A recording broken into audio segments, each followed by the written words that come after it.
δούμε τον Θωμά Μόσχο. Να δούμε τον Θωμά Μόσχο, ο οποίος βρίσκεται στο σπίτι του κυρίου Κουτσογιάννη. Καλή σας ημέρα λοιπόν.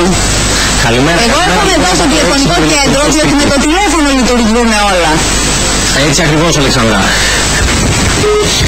Λοιπόν, εγώ παίρνω το τηλέφωνο. Περιμένουμε λοιπόν να μας πάρετε τηλέφωνο, να ακούσετε το μήνυμα το ηχογραφημένο και από εκεί και πέρα... Λοιπόν, βάλω τον κωδικό που έχετε δώσει εδώ. Έχουμε και τους ελληνικούς. Ωραία. Για να ανοίξετε το φωτισμό της κουζίνας. Αν τώρα πατήσετε... Για να κλείσετε το φωτισμό της κουζίνας. Πατήσετε το 6 να μας κλείσετε τα φώτα. Το 6 λοιπόν πατάω. Κλείσαν τα φώτα. Να δούμε λοιπόν ένα σπίτι, να δούμε το δικό μας, τον Βαγγέλη Σαρή, είναι με τον ιδιοκτήτη του σπιτιού, τον κύριο Θανάση Κουτσογιάννη. Ιδιοκτήτη είναι. Καλημέρα σας κύριε Κουτσογιάννη. Καλημέρα. Τι μου κάνετε, είστε καλά?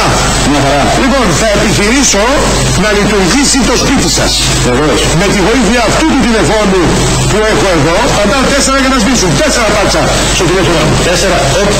Ναι, προσέξτε την ησυχία. Εδώ, όταν δεν πατάω 4, πατάω τα πλήθρα του τηλεφώνου. Αυτά εδώ. Άμα κάνει ένα κοντινό για Δεν πάτα 3. Δεν πάτα 3. να πατήξω 3 πάλι για να ρίξω τα βόλια πάνω στο 3.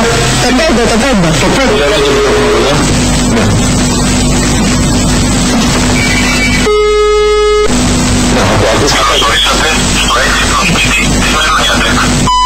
Κλείνουμε το κωδικό μας για να αφήνουμε τα φώτα με τη σειρά. Κοιτάζεις τα φώτα τώρα, με το 6 το πάτησες. Το 6 σβήνει όλα τα φώτα.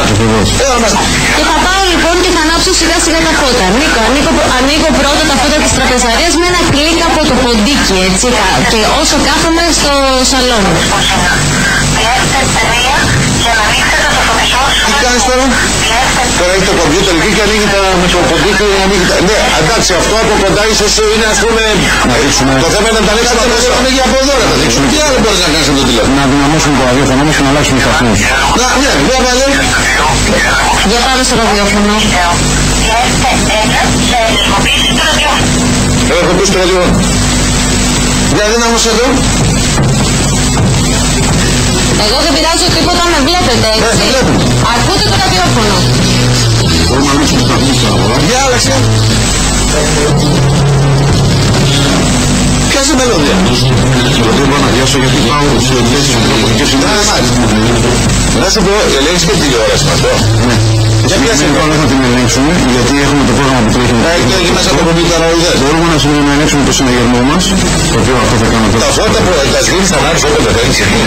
Το σημαντικό στην υπόθεση είναι ότι τα σβήνεις και έχεις το αίσθημα της ασφάλειας ότι όταν φέρεις στο σπίτι και έχεις όλα υπό έλεγχο. Αυτή είναι η τηλεόραση που βλέπετε έτσι. Και είναι όλο αυτό το Αυτό κοινό. είναι η κάμερα. Εδώ είναι η κάμερα που είναι τοποθετημένη μέσα στο σαλόνι του Θανάση. Μαρία, να δείξουμε το συναγερμό, σε παρακαλώ. Λοιπόν, πάμε στο συναγερμό. Εδώ είναι και η κάμερα η οποία μας έβλεπε τόση ώρα. Και εδώ είναι ο συναγερμός.